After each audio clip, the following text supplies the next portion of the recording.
Pentingnya pola spektrum infrared dalam mengidentifikasikan gugus fungsi. Nah, metode ini diklaim dengan metode analisis yang cepat dengan preparasi sampel yang praktis. Selain itu, metode ini juga tidak membutuhkan pelarut organik karena sampel dapat dianalisis dalam keadaan padat tanpa perlu dilarutkan. Nah, metode ini telah banyak dikembangkan dalam analisis obat dan mulai diterapkan pada analisis bahan-bahan herbal dan obat-obatan tradisional. Contoh-contoh analisis yang lebih banyak diambil dari herbal obat-obatan tradisional Tiongkok, karena studi dan publikasinya relatif lebih banyak.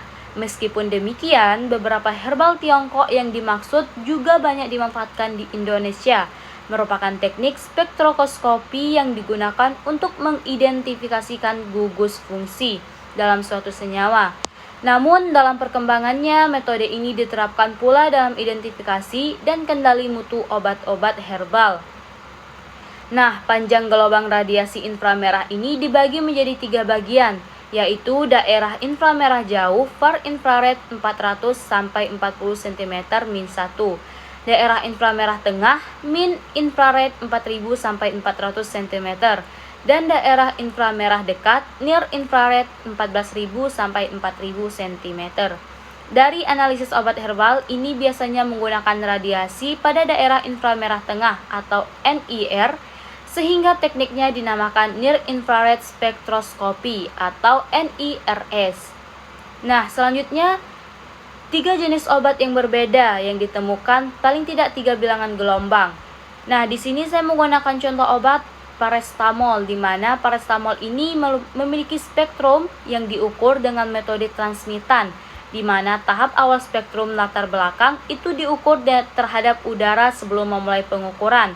Nah, standar paracetamol 100% ini diletakkan pada kristal sampel dan ditekan dengan menggunakan penjepit untuk memasukkan kontak yang tepat dan diamati dengan panjang gelombang 650 sampai 2000 cm. Dengan resolusi spektra 8 cm, estimasi waktu scan untuk spektra acquisition adalah 25 detik, di mana proses scan diulang selama 3 kali. Matriks sampel jamu dan campuran jamu matriks 50% juga diamati pada panjang gelombang 650 sampai 2000 cm. Nah, obat yang kedua itu ada pentoxifilin, di mana berdasarkan gugus fungsinya itu suatu senyawa organik yang dimiliki pentoxifilin ini dapat diidentifikasikan dengan tablet pentoxifilin yang dapat dilakukan dengan metode spektrofotometri Fourier Transverse Infrared atau FT-IR. Spektrofotometri Fourier Transverse Infrared ini yang merupakan salah satu metode pengukuran untuk mendeteksi struktur molekul senyawa melalui identifikasi gugus fungsi penyusun senyawa. Sedangkan gugus kromor dan aksokrom yang dimiliki pentoxifilin ini akan ditetapkan kadar pentoxifilin tablet yang dilakukan dengan metode spektrofotometri UV vis.